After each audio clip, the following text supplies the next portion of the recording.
Okay, so hello everybody. Welcome to this week's edition of Global Lawyers of Canada Virtual Mental Office Hours. Thank you so much for joining us this week.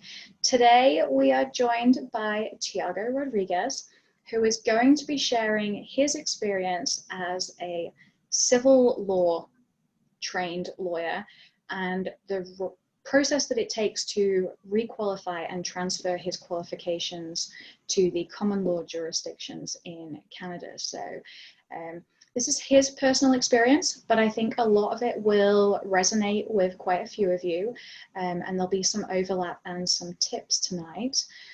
So Tiago, thank you so much for joining us. Thank you for offering to share your journey with all of us and some of your wisdom that you've picked up along the way over a few years. I know from our call at the weekend before we get here today, you shared some really interesting facts. So hopefully you're going to share some of those tonight, and I'm going to prompt you. But for everyone who's joining us, feel free to ask questions, drop them in the text box, in the chat box below, and then we will slot them in where seems appropriate, and then there'll be opportunities to ask your questions later on. So Tiago, over to you. Please tell us a little bit about your background. Well, first, I just want to say I'm happy to be here. Thank you for this opportunity to share my experience. I am a civil law lawyer from Brazil, practiced law for about 15 years before moving to Canada. Fresh out of law school, I started my own practice, and that practice grew over the years. So my experience was very broad. We work in a general practice basis, and seldom we would not take a case. So that provided me with a broad range of experience and on how to deal with the most varied types of law. But I never worked with common law. So apart from having maybe one course in law school that simply touched on the subject, I never had any practical experience. So coming to Canada and going through the qualification process, I thought that an LLM would be important for me because it would give me a wide exposure to common law, something that I didn't have. I also thought that having a common law on my resume, an LLM in my resume would make a difference when looking for jobs and in the legal profession here. The third reason I was considering when joining the LLM was the networking. So I wanted to share today basically 3 points. So why I enrolled at the LLM and also took NCA exams. The benefits of the LLM, the networking process during the LLM and afterwards, and as well, I wanted to share the importance of our background. We are all internationally trained lawyers, and we have unique experiences and unique skills that would definitely contribute to Canadian law profession. However, in my case at least, I forgot some of them. And slowly I started to bring those back and really connecting to what I can offer to law firms here. So starting with the YLLM, I briefly touched the reasons. First, exposure to common law. I think that the LLM at UBC was very important. It was a dense beginning. We had full day classes for 3 months. The first courses we dealt with contract, private law, and public law. right away when I started studying, I was able to connect my experience from Brazil to the law here, to law to the Canadian law. That already right away boosts my confidence.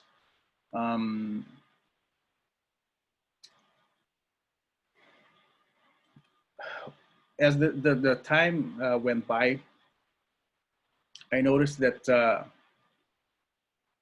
the base that I acquired working in Brazil would make a lot of difference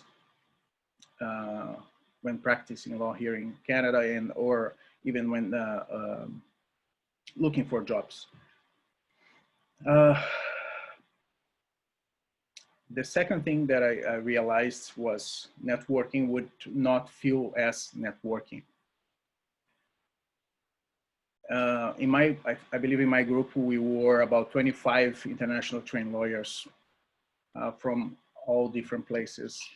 And it was just a collegial environment, everybody sharing experience and sharing knowledge with each other. That created a friendship. And now I still carry a relationship with many of those colleagues, as well with professors. It came naturally. It was easy to talk to them. They are very open. At UBC, they have top-notch professors, and actually, one offer to article came from one of my professors at UBC. That offer, unfortunately, because of COVID, it ended up being canceled, but gave me that opportunity.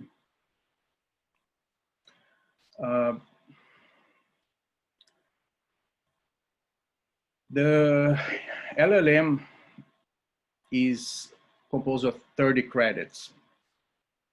In my case, 30 credits will not be enough to fulfill all the NCA requirements.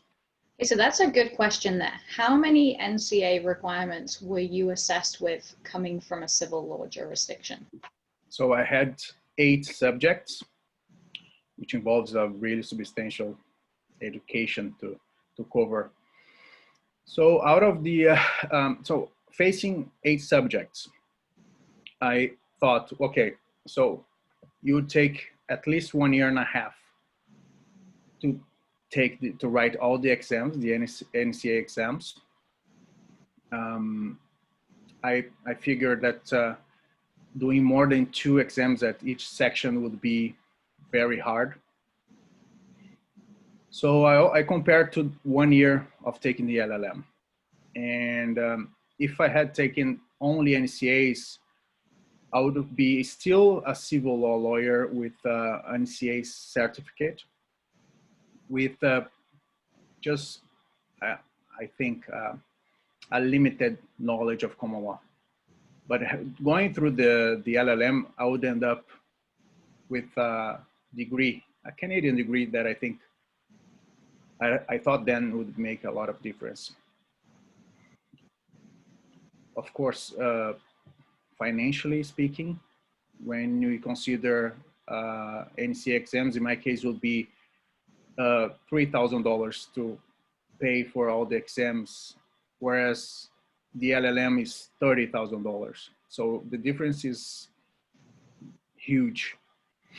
At the time, I didn't know how to go through that, and I didn't have the means to, but what I did, UBC has online, so distance learning courses.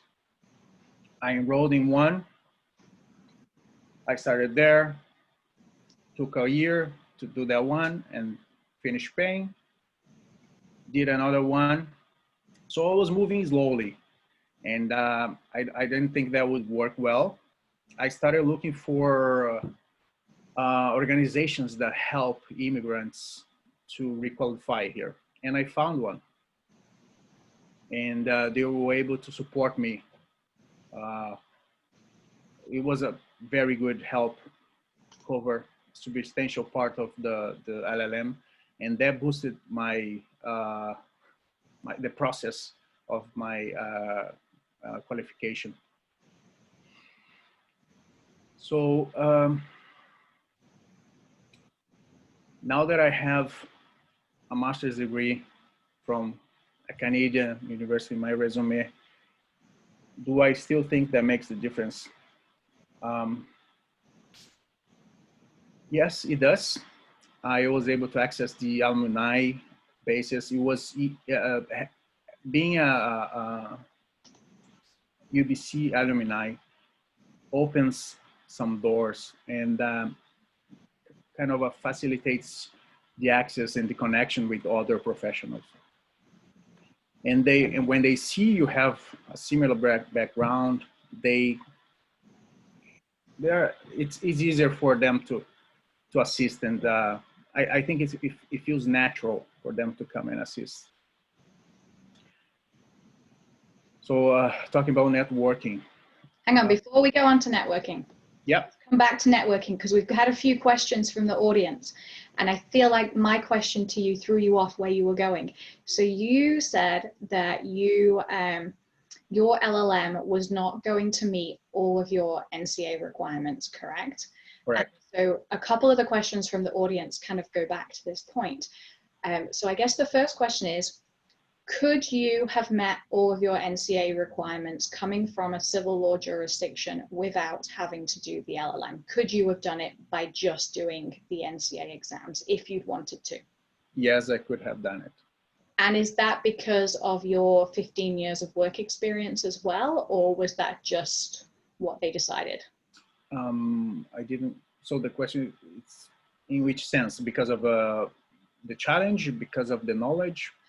Just some people have been told in the past that coming from a civil law jurisdiction, taking the exams would not be sufficient. They would actually have to attend a course at a Canadian university. And I was wondering if, because of your work, like the number of years of experience of practicing law, whether that had made a difference, or because they just decided that Brazil was a jurisdiction where it was fine, you could just take the exams. No, my assessment simply said that because I didn't have any common law experience, I had to go through substantial education, which could be done through a certified program or through NCA exams. So I had the option. I was not obliged to go through the course. And I could have covered all the subjects through the NCAs, through the LLM, but I decided it would be faster to take the course and then save property law and administrative law to write NCAs. And why those two those two subjects? As I said before, one of the first courses at the LLM is public law. And public law covers a lot of administrative law. So that gave me a really base to go to the exam, to the NCA exam, and be successful. Property law, because I really identify a lot of concepts and principles from the civil law. So I felt more comfortable writing those exams. And talking to colleagues who took a course on property law, they said that the material was very dense and long. So I prefer studying on my own and taking the exam. Okay. And so then you had 30 credits during your LLM, and because you freed up, I guess, some of the credits by writing the exam, the NCA exams instead, did that mean that you had more of an option to take some different subjects during your LLM? You had more flexibility then? Yes. So I really like tax law, and taxation is not one of the subjects in the LLM, and I wasn't assigned by NCA tax law either. So because I wanted, I was able to fit tax law into the program. Excellent. So out of curiosity, which were the optional exams, so not the core exams that you got assigned from the NCA? So I had business law. I had so ethics. Let me say everything. Tort law, administrative, property law. I don't recall all of them. So I had two assessments from NCA. The first one assessed with 8 subjects, and then after I completed some courses, I asked again to be reassessed, and then they send me with 7 subjects.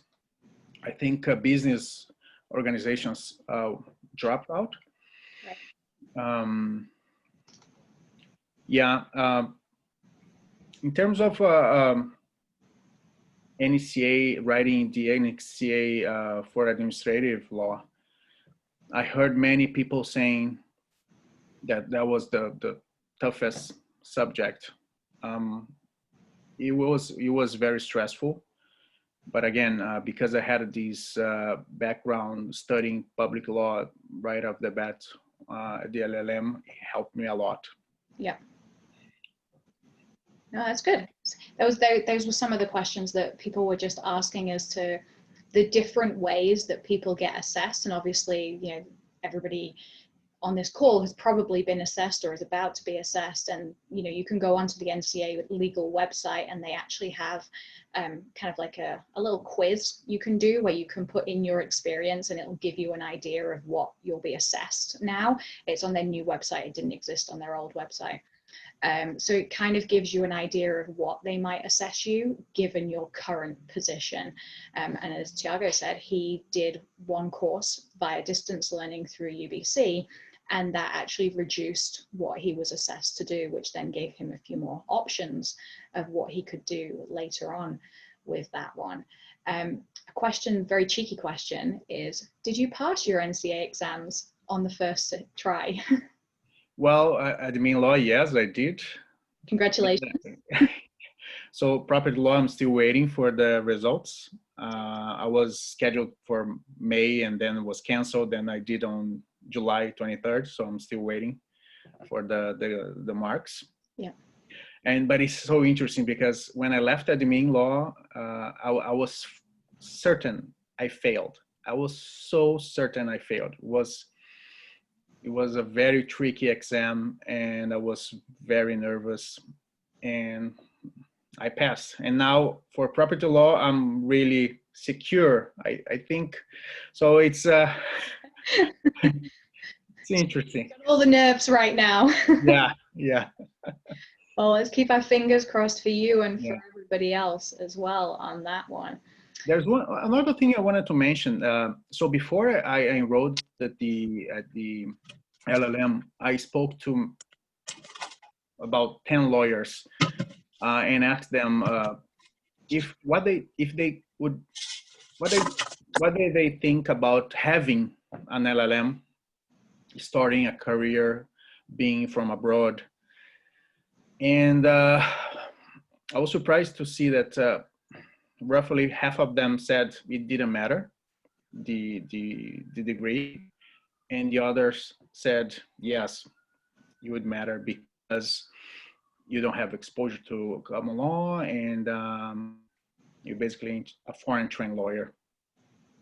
But I based my decision on the networking aspect, being able to touch the alumni, being able to use UBC resources as well, being close to the professors. So that was mainly the factors that I took into consideration to start the LLM. There are more questions? There will be. So you said you took the one of the biggest factors for you in choosing an LLM was not only to meet your NCA requirements, or the majority of your NCA requirements, but also was the networking opportunities. So what kind of resources did they have? Now, for you, you did your LLM CL at UBC, so this is very specific to UBC, but it gives you a kind of an idea if you're considering doing an LLM. What kind of resources did they have available for you that you could utilize apart from, you know, the alumni network? They have the careers office, so the alert careers. They really take the time to sit with you, go through your resume, cover letter. They know many firms in downtown or throughout the lower mainland. UBC hosts a career fair, which was very nice. Although I must confess that I felt a little out of the place, because it was, as I think, as we spoke before, it was an event where JDs and NCAs attended together. So being a foreign trained lawyer, it felt a bit weird. And I was not used to simply approaching the firms and starting conversation. It was a really good experience, but having perhaps an event just for NCAs with firms, I think all of us would benefit greatly. Okay, so tell us a little bit more about the that event that you went to. What was it like for those people who've never attended one of these sort of, you know, careers fairs at a Canadian university, or even at any university if they didn't exist in your original jurisdiction? What was it like, you know, first time walking into that room? So you have a convention room, huge, full of tables, and on each table, a law firm with 2 or 3 representatives would be there, and just standing and looking at everybody talking. There will be some wine, some drinks, some food. But I, as I said, I never went through that, and it felt weird. Just, you know, to go walking through the tables, and at the same time trying to have a meaningful conversation.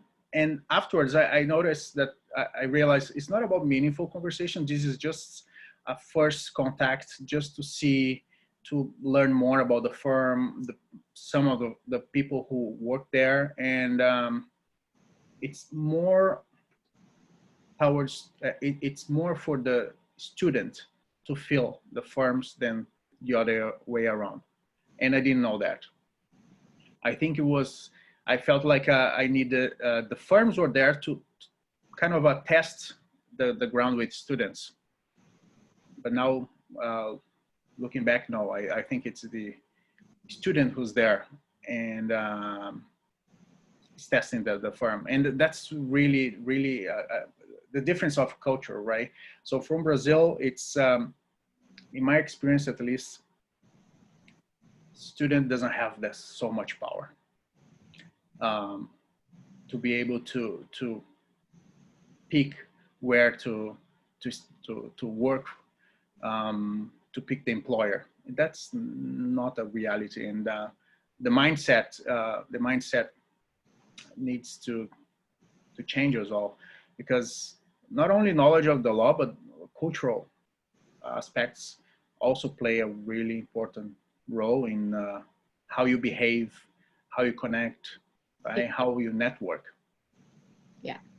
Yeah, they are an odd thing, these career fairs. I remember I didn't do one here in Canada, before anybody asks for my experience, because I didn't go to a Canadian university, but we had them in the UK. So I guess for me, they're more familiar. It's a procedure that I'm used to, and it's very much an opportunity for the law firms to sell themselves to you as an applicant, and you get to test the waters really, and ask a few questions about the firm, and get kind of a feel for the firm, whether it might be somewhere that you might be interested in working at. So it is a very strange, I can imagine from what you've said, Tiago, that coming from, you know, Brazil in your case, where that was just not something that happened, it would be a very strange concept to walk into this room and where you think it's going to be like a mini interview of you and you need to sell yourself. It's actually almost the reverse, where it's you interviewing the firm to get an idea. And as you've said rightly, it's very much that first touch point opportunity where now you have a couple of contacts to follow up with at those firms to say, hey, I got to speak to you very briefly at the careers fair. I'd love to now set up what we call an informational interview, which is basically a coffee.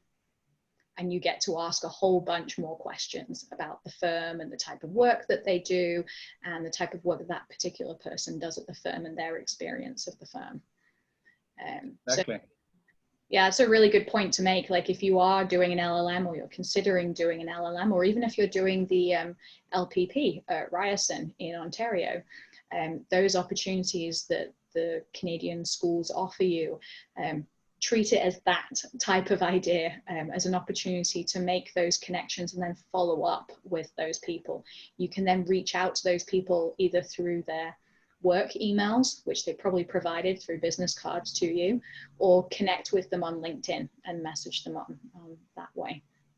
Yeah, the good thing is usually, at least with this event, we had access to the list of law firms that will be there, and then we had time to research and get to know a bit more about them.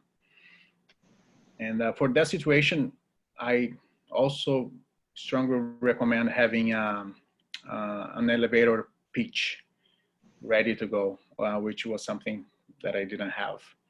A 30-second presentation that would really just, you know,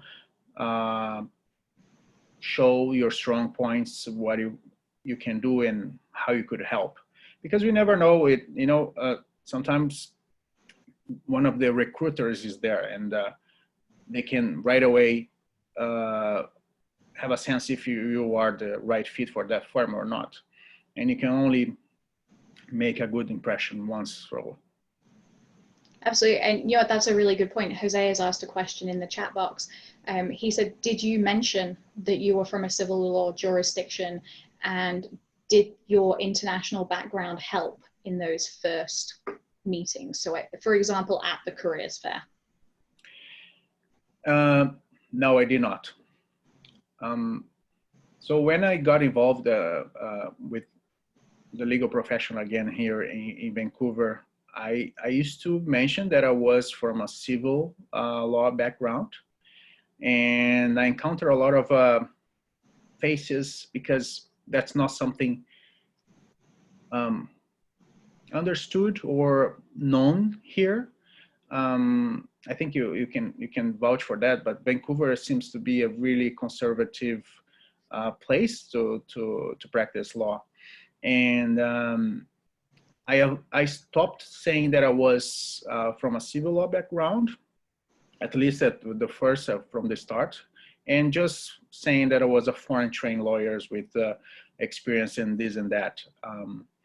So I stopped just giving names, or just, you know, focus on the experience and what I can bring. Very valid points. I mean, and this is when we're talking about an elevator pitch. So this doesn't mean don't talk about your civil law background experience later on. This is purely in your elevator pitch where you have 30 seconds, if that, to talk about yourself. Yeah. So don't miss out that you're a civil law qualified lawyer on your resume and things like that. Let's put that caveat in there right now in case anybody joins this conversation late on this one. But how did you go about so for the careers fair, now they're very specific. They're for people who are attending those institutions. So if you weren't, for example, for you, Tiago, if you weren't enrolled at UBC, you wouldn't have been able to attend that particular careers fair, correct? Yeah, so that was a question that was asked. So how did you then take those experiences and the other opportunities that you were given during your LLM and used them to network elsewhere? What did you do personally? So through LinkedIn, I started making friends with all my professors. From there, I was able to access their network. And because I was focused on tax, which is a very small world here in Vancouver, and it made it easier to at least know where to go. Sometimes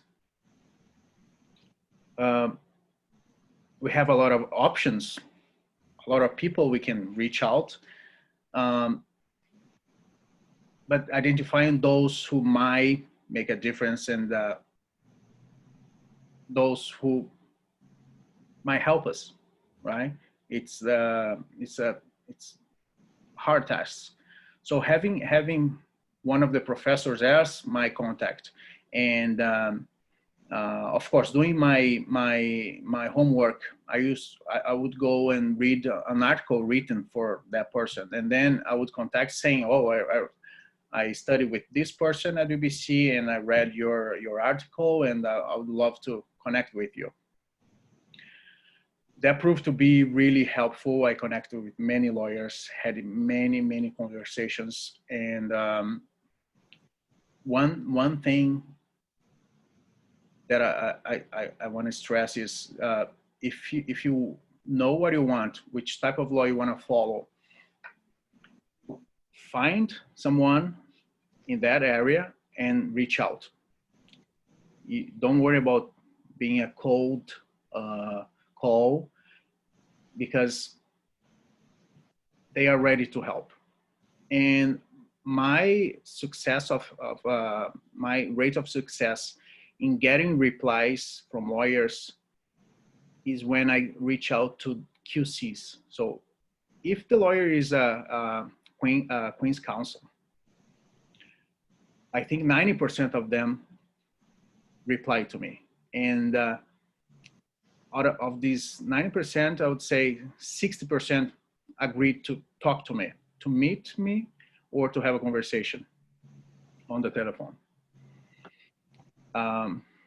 So QC, if you don't know what it is basically lawyers practicing law for a long time, and the peers, the colleagues vote for them, and for them being ethic, they being very professional, help community, for the service provided to the law practice in their area. And these people, they are amazing. I was very lucky to meet some of them. Yeah, so basically a QC is somebody who's appointed via their peers, so they're nominated by their peers because they're very learned and knowledgeable in their particular field within the law, so they can come from all different practice areas.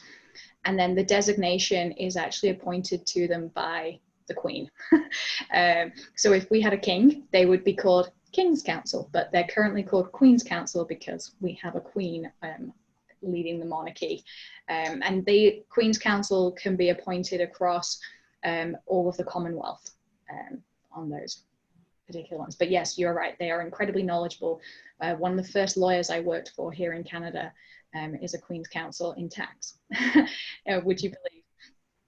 Yeah, they're incredibly knowledgeable, and they are the kind of people, typically when I've met Queen's Counsel, you're right, they're incredibly busy.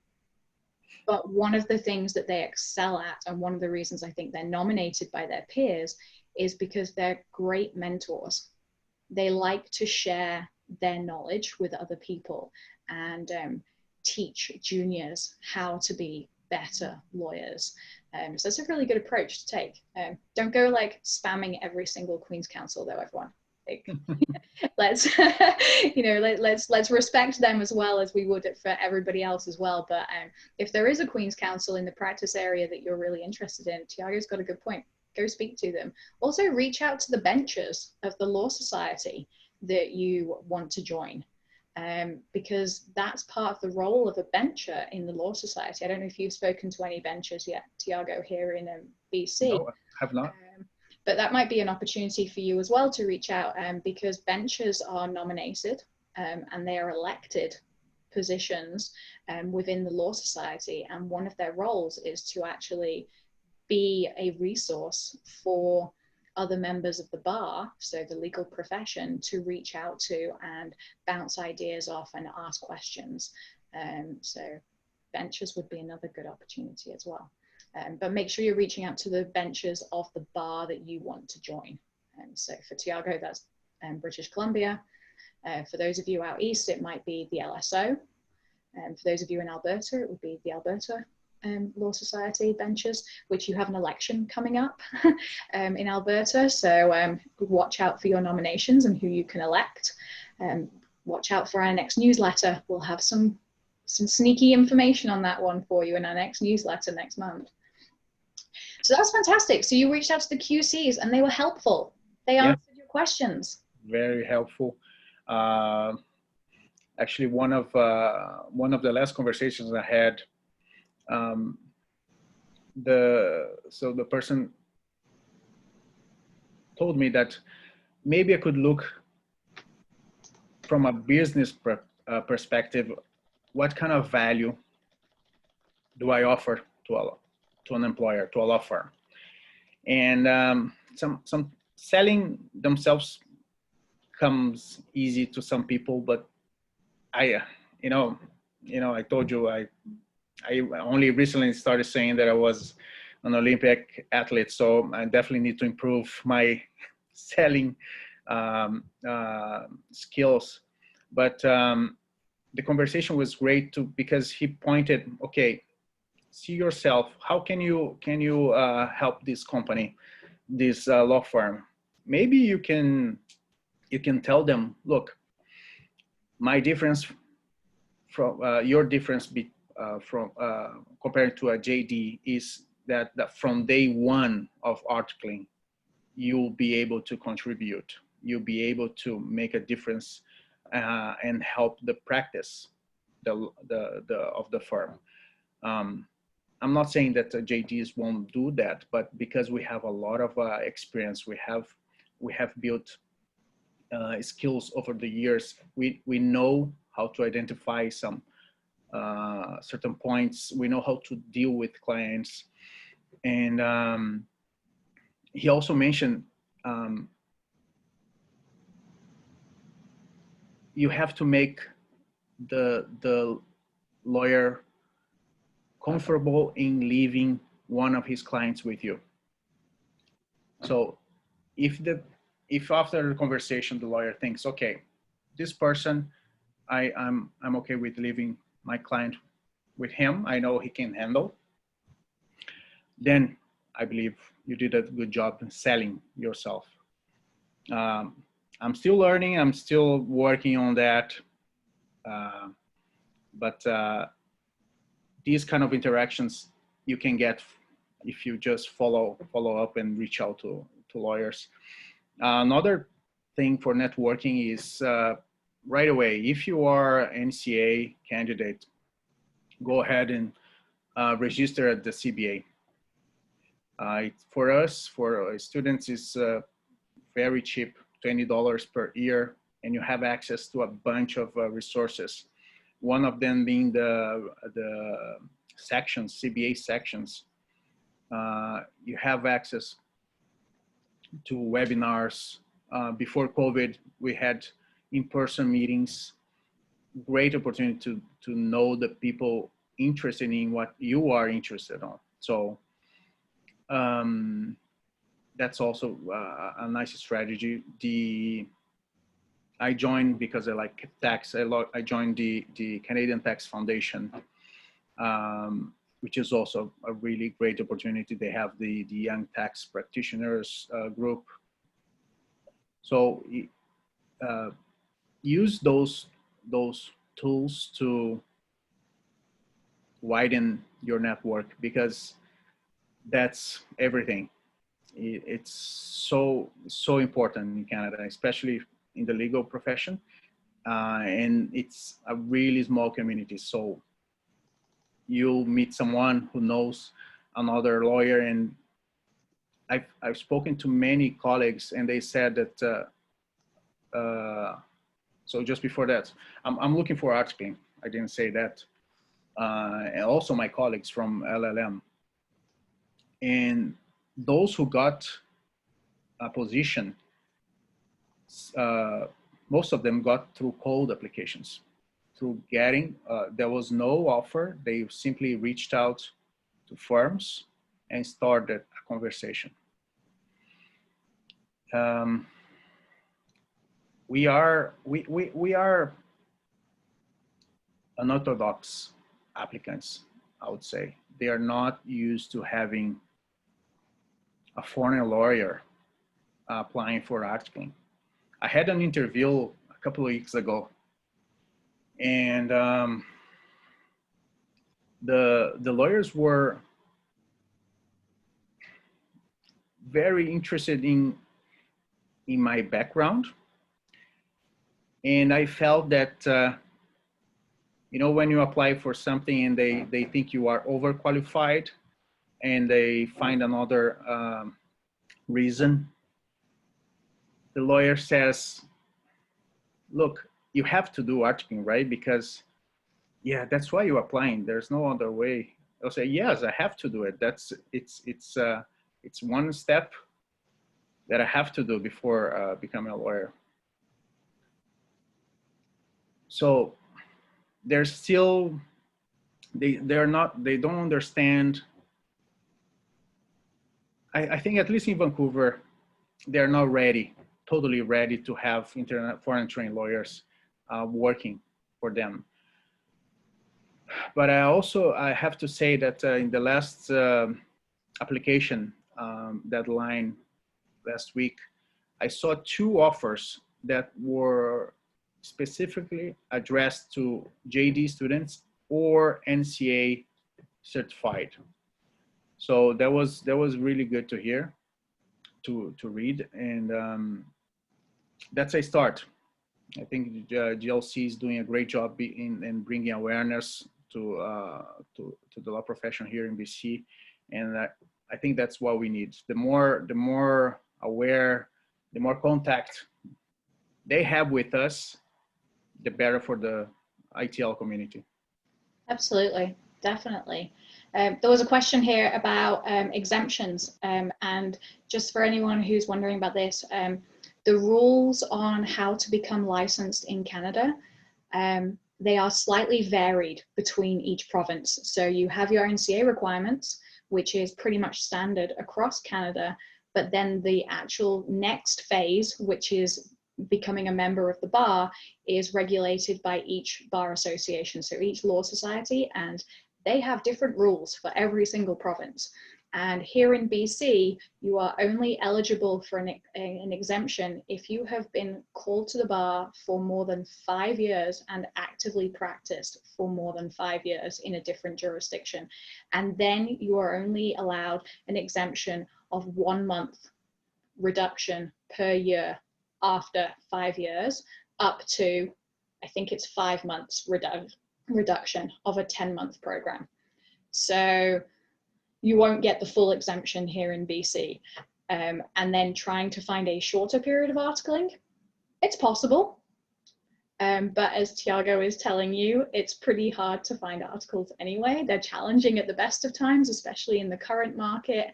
And if you're going into a market where they don't understand about reduced articling terms, it's tiring, right, Tiago? It's tiring explaining the process to everybody every single time you talk to somebody. But that's where your elevator pitch comes in, because you can build that into your elevator pitch, ultimately with what you need to do. And when you're faced with that kind of question where Tiago was just saying about you're overqualified to be articling, how would you respond to that, Tiago? What would be your answer to that question? Come on, let's help the audience out here. I think there's no better answer than saying, look, I may have experience practicing law in another jurisdiction, but here I'm starting from zero. As any other JD students, I do have soft skills that uh, um, I honed during the years that will give me um, an edge during articlings, but it's something that I have to go through. And I believe that I have much to learn. I think that being open to learn and making the lawyer comfortable with the idea, look, this person is here, he knows he needs to learn.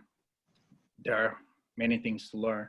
And we can see that he has potential, and once he goes through articling, he will be a strong lawyer, and we might call him back and hire him back.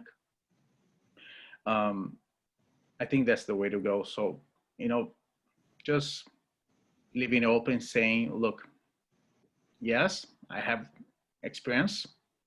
This experience gave me soft skills, but here I'm looking to get more substantial practical skills in this market.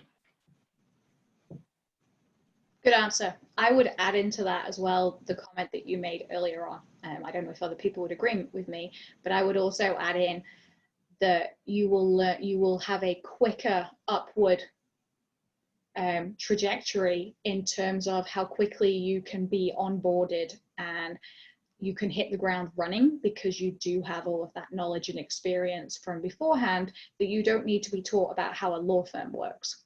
You don't need to be taught about how to interact with a client. You need to learn the nuances to how this firm acts with their clients, but you've already had that exposure to doing that, and you've run your own practice elsewhere, which means that you'll be able to learn quicker and be a more active member of the team quicker than, say, somebody who's had no exposure to working in a law firm before, or very limited exposure to working in a law firm environment. So I would just add that in as well. I agree. Huge selling point that you have. So if you're thinking of your elevator pitch in terms of answering that question, don't undersell your previous experience.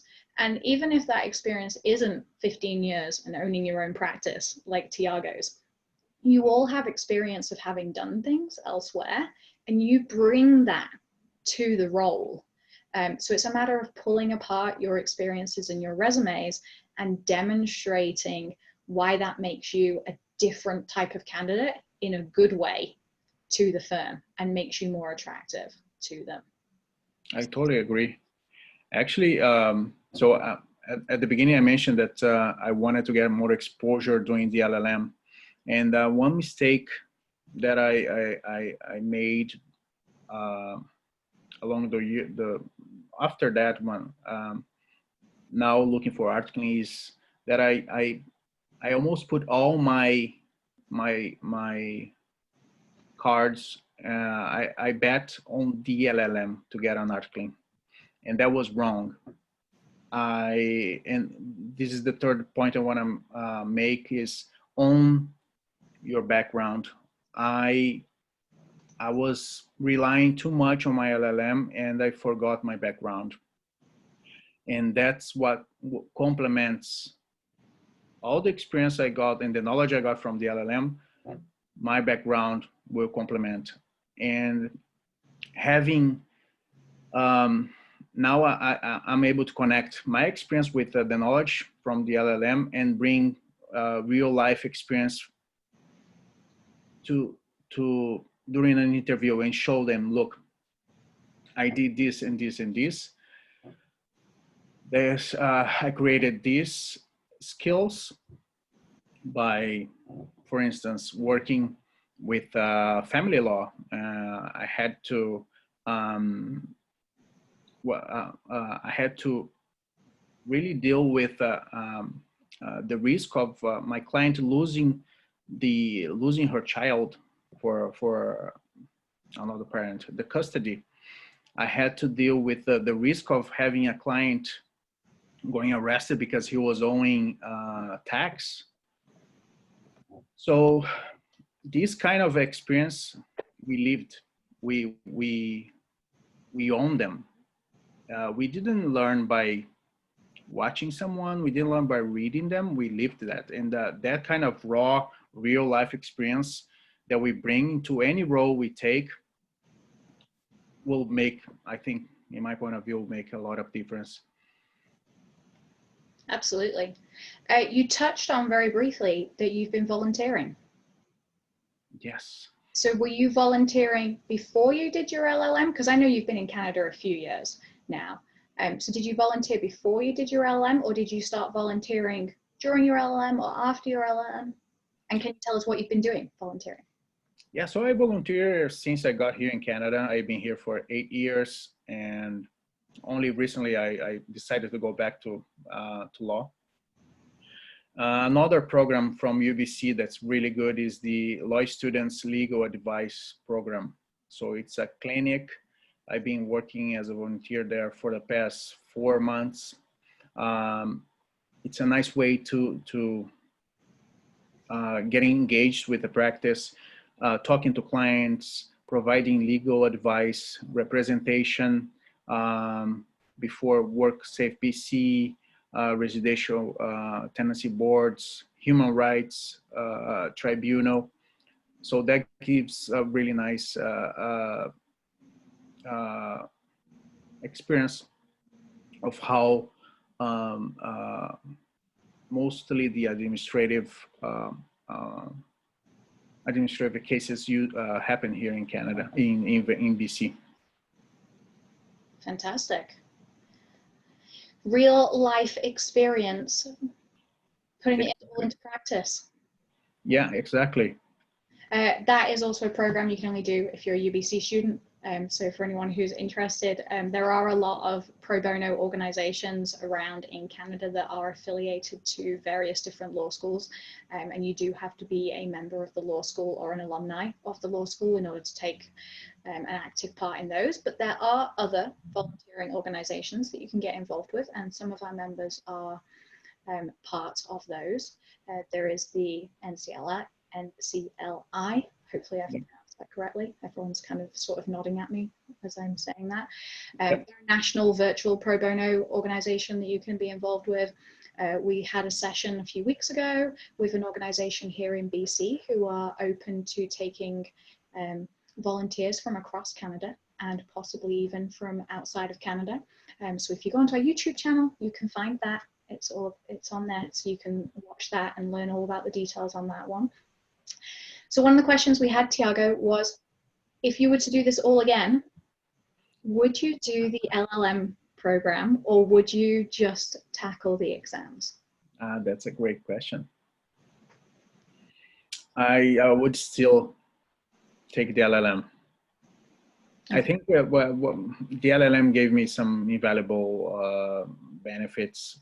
You know, just being able to touch the network, it was priceless. Not that you cannot do the same thing without the LLM, but I also felt more confident on my knowledge and on how I present myself here. So to me, taking the LLM, it was important, not only because of knowledge, but you know, other things, and confidence as well was a major factor. Yeah, and that's something that we shouldn't underestimate, is anything that builds up your confidence, especially when you're new to a country or relatively new to a country and finding your feet and you're moving professions, or even you're moving into a new job at some point. Sometimes we all lack a little bit of confidence sometimes, right? And anything that can help boost our confidence and allow us to actually just shine and show that we're an incredible candidate and an asset to an organization is usually a good thing. So I'm glad that the LLM for you had that effect. that gave you that added boost of confidence? One of the questions that I'm going to ask you now is something we talked about at the weekend, which no one else knows about. So you actually found somebody to give you some financial assistance to help with your course, right? You were able to find a bursary or a sponsorship or a grant of some kind, right? Yes, it was a grant.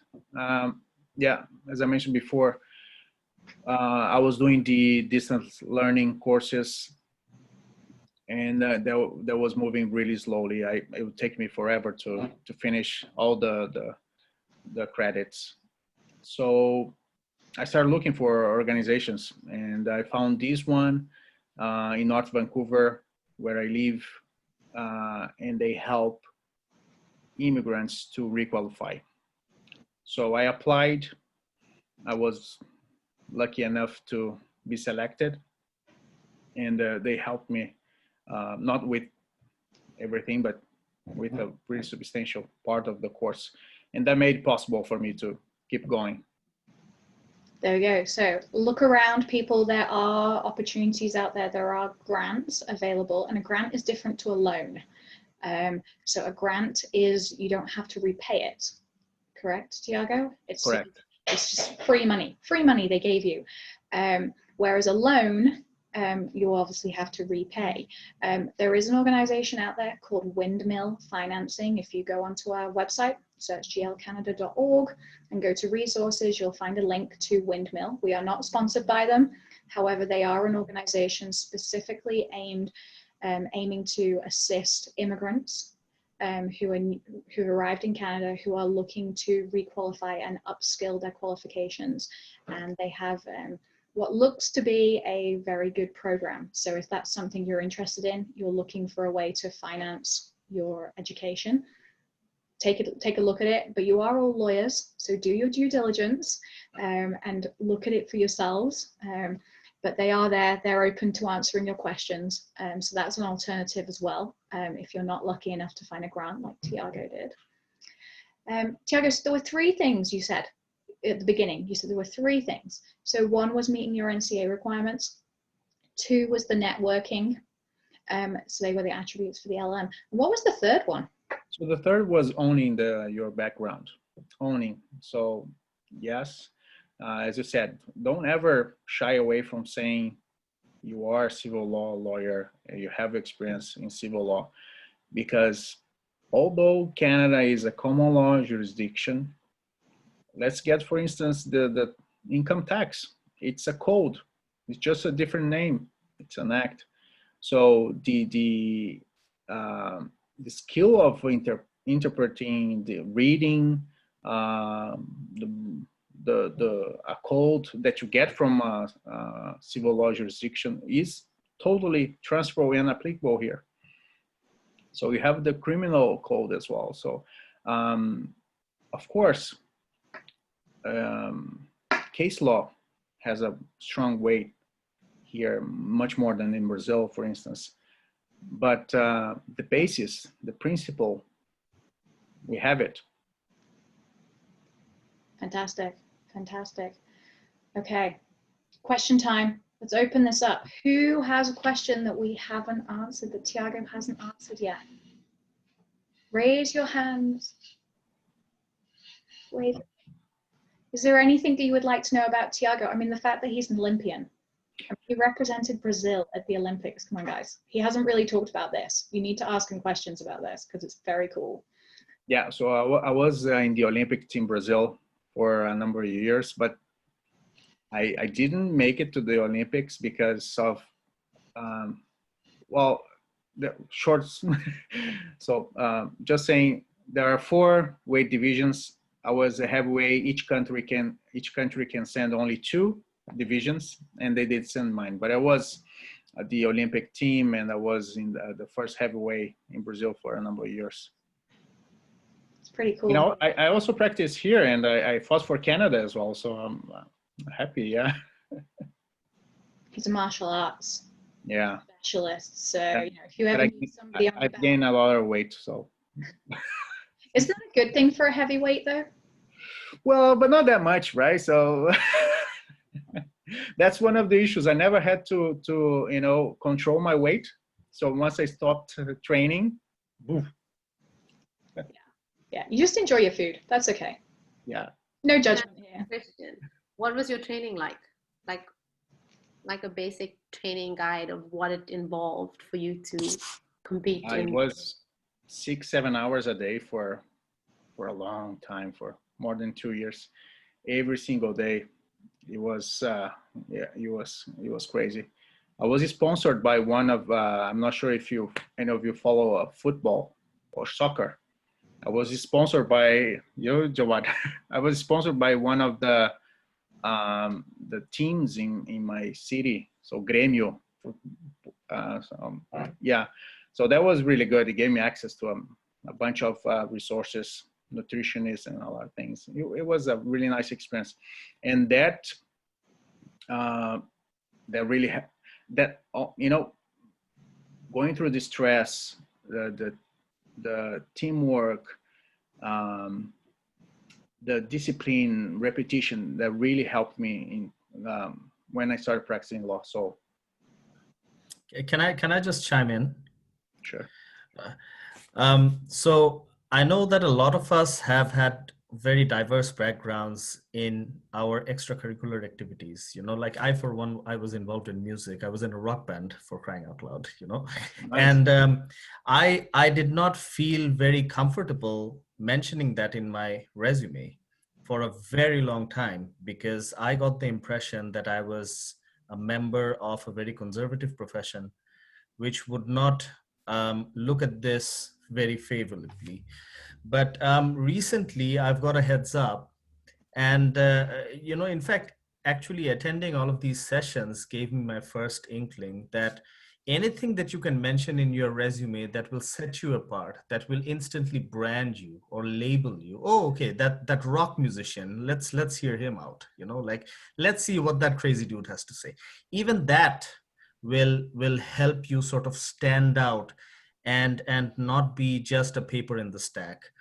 And so I just wanted to sort of piggyback off this discussion that you're having with your experience as in the Olympics team of Brazil, which is massive. Like that will stand out on any resume or in any conversation. In fact, I'm going to tell my friends that I know somebody from the Brazilian I know somebody from the Brazilian Olympics team. So that's a great asset to have for any firm. That's a great conversation starter. For like, if I was going to, and I'm just thinking out loud here, like if I was going to attend a client call, or if I was just like this is, if I was just attending a client meeting and having wine and champagnes, and I had run out of topics, I would just blurt this out. Hey, I know someone who works in my office. He was in the Brazilian Olympic team for Taekwondo.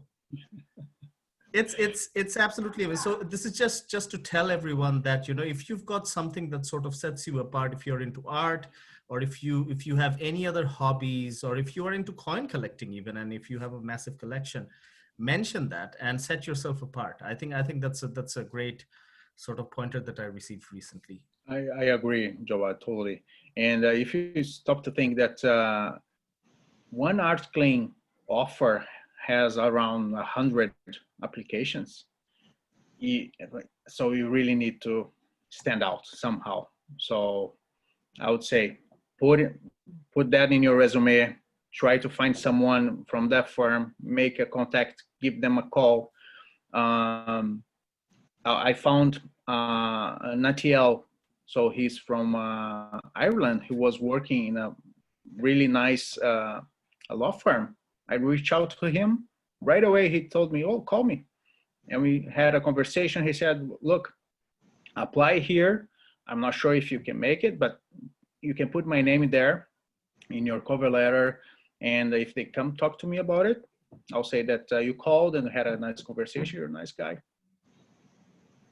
There you go. And that's where your where your personality comes through, because when you're having those discussions, when you reach out to people like that, you stick in their memory because there was something about you that was memorable, right? Yeah. So, for you, this is one of your memorable attributes. I know there's many more, but this is one of them. And absolutely, and use those network connections. That's one of the reasons why Tiago was saying it's so important to use them. And one of the reasons he chose to do an LLM was for those introductory touch points where he could use the alumni network and be like, hey, so I go to school here, you went to school here, can I talk to you, please? And they automatically, you've got a bond, you've got a connection because you both attended the same school. But if you don't go to an LLM program here in Canada and you decide to do the NCA routes, you can do similar to what Tiago did as well. He reached out to another ITL, another internationally trained lawyer, who I'm assuming you found their details through their website. Yeah. In your research. So look at the firm's websites, look at the biographies of the lawyers. And quite often now, they actually include their foreign jurisdictions they were in. They show the universities that they attended in different parts of the world. They show like different cases they've done around the world. So if there's something there, they even show their hobbies with quite a lot of the universities because they want their lawyers to be human, not robots. And so they want to show that, for the clients, that the client might have something in connection with those lawyers as well. So, if your passion is cooking or going to different restaurants and experience lots of different cuisine, and somebody on there says, I love trying new different types of food, great, contact that person and ask them for a restaurant recommendation. Right? Build that dialogue, build that connection with that person so that then if you do apply for a position there, either now or in 10 years' time, you've already got that connection about restaurants and food, and they're going to remember you on that one. Even if it's like you're a parent, lots of people say they're parents and they're attending activities with their kids. Well, if you're a parent and you go to lots of activities with your kid, there's a connection. You're a glorified taxi driver. So you guys have a connection there, fellow taxi drivers for children on that one. Tiago, thank you so much for sharing your experience. I know there is so much more we could learn from you. So if you haven't done already, connect with Tiago on LinkedIn. He's a lovely human being, as you can tell. He's very open, willing to answer your questions, willing to talk to you, willing to share his experience with all of you. We wish you well with the hunt. I know you've recently submitted your applications for an articling position like many people on this call. Fingers crossed, fingers crossed. But it doesn't just stop with VI Law. So VI Law is obviously the big portal that's just closed for its annual round of applications, but many firms don't use VI Law. They recruit on an as-needed basis. So they look at their caseload that's coming, they look at what's in the pipeline, and they recruit based on their business needs. So if you've reached out to law firms in the past and said, oh, we're not hiring at the moment, well, it's September and everyone's super, super busy right now. So now might be a good time to reach back out to them and check in with them and see how they're doing. Because you never know, their needs might have changed right now. Summertime is always quiet. This year was exceptionally quiet for a lot of people because we didn't really have summer, but September is a new year. So reach back out to people. Tiago, thank you so much again. Do you have any last final tips for everybody before we let everyone go? Thank you for listening to me. Just trust, it will happen. We're gonna become lawyers here. We're gonna start practicing. It is hard. We have to go through challenges, but also we have to adapt. We have to become. We have to evolve. We have to.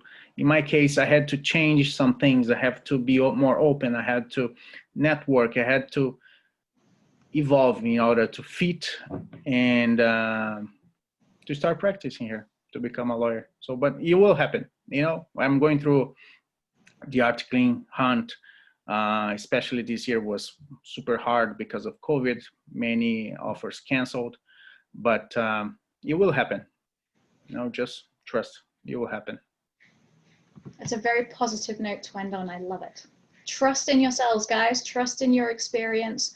Trust that you can do it, because I know you can all do it. Next week, we got some great sessions lined up, so come back next week. On an unusual day, September the 29th, we will be being joined by Lisa Dancer. Lisa is an ex-lawyer who is now a recruiter with Shopify.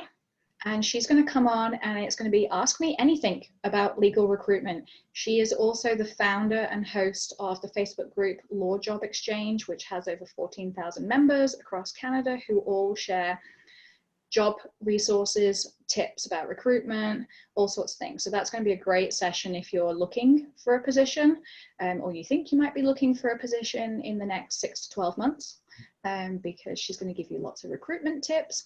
And then October the 1st, all my tax friends, you're going to love this one. We are going to be joined by Jaspreet Kaur of Bennett Jones in Toronto, and she's going to be sharing her journey to the Canadian bar as a pension and tax professional. So that's not one to miss either. So that's September the 29th, October the 1st, and then October the 5th, we are going to be joined by Jade Buchanan and Kelsey Franks of McCarthy Tetro's Vancouver office, and they're going to be talking about privacy and tech law in Canada. So those are 3 sessions for you. We have many, many, many more coming up. We're pretty much booked every single week until the end of the year, so you can join us. So keep watching on our social media channels. You can RSVP for any sessions that are interesting for you. Don't forget to submit your questions, because I do build questions for the session around what you submit beforehand. And if there's any topic we haven't discussed that you want to discuss, drop me a message. Let me know. Maybe there is somebody in our network that we can get to come on and share their experiences with you guys. And for any of you who are called to the bar, you can get CPD credits for joining us each week. That's a bonus, right? Right there, you get CPD credits. Woo! We all know we need those, and they're free. You don't have to pay for these sessions right now. So take advantage of them, guys. Thank you so much for joining us. It was lovely to see all your lovely smiley faces. You're making my week a lot brighter. Come back, join us next week. And Tiago, thank you so much, and we wish you all the best. Thank you. Thank you very much. Bye-bye. Thank you.